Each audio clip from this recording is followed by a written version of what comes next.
Kitaplarımız bunlardır. O birinci ve ikinci kategori.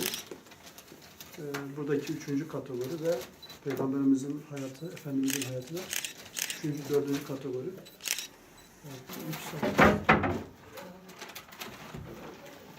Artık siyer sınavı Peygamber Sevdaları platformu olarak gelenekselleştirdik bunu. Yani her yıl Anadolu'nun dört bir tarafında bu siyer sınavını gerçekleştirmeye çalışıyoruz. Geçen sene özellikle Türkiye'de ciddi anlamda bir katılım oldu. 100 bin civarında bir katılım söz konusuydu. Ve her geçen yıl hakikaten de Müslüman olan halkımızın, Peygamber sallallahu aleyhi ve sellemin sevdası peşinde koşan halkımızın bu konuda ciddi anlamda teveccüh gösterdiğini ve siyer sınavına katılmak için 7'den 77'ye herkesin iştirak ettiğini görüyoruz. Dolayısıyla bu anlamda bizim vesile olmamız elbette ki imtihanımızın ve kulluk vazifemizin gereği olarak kabul ediyoruz. Tabi Allah-u Teala ne kadar şükredersek azdır. Hamdımız ne kadar olursa azdır. İnşallah bu sene de yine geçen seneki gibi kaldığımız yerden devam edeceğiz. Artık dediğim gibi yani her yıl bu gelenekselleşti. Bu yıl ana tema olarak onu oku, onu yaşa şeklinde bir temayla siyer sınavını gerçekleştirmeye çalışıyoruz. 28 Kasım'da siyer sınavı müracaatları başladı ve 14 Ocak'a kadar devam edecek. Müracaatların bitiminden sonra 29 Ocak ara tatil olduğu için sömestr tatilinde bütün öğrenciler müsait ve okullarda müsait olduğundan dolayı sınavı o tarihte gerçekleştireceğiz inşallah. Tabii ki geçen yıla biz bu yıl bir hedef koyduk. Yani geçen yıla göre bu yıl bir hedef koyduk. Yani hedef 200 bin. Dolayısıyla şu anda bugün ayın 22'si itibariyle 100 bin civarında bir katılım söz konusu sınav müracaatı açısından söylüyorum. Ve tabii bilgiler sürekli günlük olarak güncellendiği için yani son güncel bilgileri henüz almış değilim ama çok ciddi anlamda bir katılım söz konusu. Özellikle okullarımızda, özellikle Kur'an kurslarımızda, özellikle köylerimizde yani bütün halkımız peygamberine aşık olan, peygamber sevdası peşinde koşanlar çok ciddi bir teveccüh gösterdiklerini görüyoruz. Güzel bir çalışmadır. Hakikaten de platform olarak dediğim gibi yani buna vesile olduğumuz için Rabbime binlerce şükürler olsun. Tabii biz bu çalışmaları yürütürken hiçbir zaman bu çalışmanın bizim tek elimizde olması gibi bir düşüncemiz yok.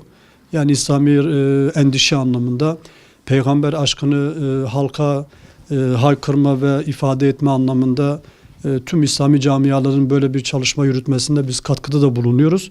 Ve kesinlikle bu konuda duamızda, çalışma ve desteğimiz de neyse biz bu konuda onların yanındayız. Gönül ister ki yani bütün İslami kesimler olsun, işte okullar olsun, Diyanet'in bünyesinde olsun bu tür etkinliklerin Peygamber sallallahu aleyhi ve sellem'in hayatının güncellenmesi ve hakkıyla, layıkıyla takip edilmesi konusunda herkes bu işin içerisinde olsun. Herkes bu işe bir şekilde destekte bulunsun. Herkes bir şekilde önünü açmaya çalışsın. Tabii şimdi biz bu çalışmaları yürütürken maalesef art niyetli insanların olduğunu da görüyoruz. Ve özellikle gerek sosyal paylaşım sitelerinde birebir isimler verilerekten getirdikleri eleştiri olsun. Ve gerekse de eleştiri konusu olan şahısların, mevkilerin veya yetkili mercilerin de buna alet olmamalarını özellikle tavsiye ediyoruz. Peygamber sevgisi kimsenin elinde olan bir şey değildir. Gelin hepimiz peygamber sevgisi, peygamber sevdası gölgesi altında birleşelim ve bir Müslüman olarak müntesibi bulunduğum ümmeti Muhammed sallallahu aleyhi ve sellemin bir bireyi olarak makamım, koltuğum, mevkim, mercim ne olursa olsun gelin birlikte bu işi yürütelim. Bu işe hep birlikte hareket ve hep birlikte yardımcı olalım. Şu anda gerek okullarda yapılacak olan sınavlarda engel olmaya çalışan ve bu anlamda sıkıntı yaratmaya çalışan ve bu anlamda bu işi sabote etmeye çalışan veya bu işi farklı tarafa çekerekten kendilerince bir yorum yapmaya çalışan veya farklı bir şekilde devletin üst makamlarına yanlış ve doğru olmayan bilgi ve raporlar sonucunda yani kendinize yazık etmeyin. Peygamber sevdasına bugüne kadar kim düşmanlık yaptıysa hiçbir zaman felah bulmamıştır. Bu manada şu anda Anadolu'nun değişik yerlerinde okullarda yapılacak olan sınavlar hususunda izinler söz konusu çıkmıştır. Fakat belli yerler vardır. Yani bu yerlerde umarız inşallah en kısa zamanda kendilerine veya üstlerinden gelecek olan bilgilere binaen bu konuda engel olmak hususunda çıkacaklar aradan. 28 Umre ödüllü şeklinde bu sınavda dereceye giren kardeşlerimizi inşallah Umre'ye göndereceğiz. Bu anlamda bir ödüllendirmede bulunacağız inşallah. Sınav birinci, ikinci kategoriye bir kitap şu anda dağıtılıyor. Üçüncü kategoriye ayrı bir kitap ve dördüncü kategoriye de başka bir kitap. Yani şu anda 3 tane kitabımız söz konusudur ve bu kitapla da katılımcı kardeşlerimiz şu anda okuyorlar, harıl harıl çalışıyorlar, hummalı çalışıyorlar, iyi hazırlanıyorlar, iyi özet çıkarıyorlar. Ben bazen görüyorum. Defalarca okuyorlar. Bize kâr olan budur esasında.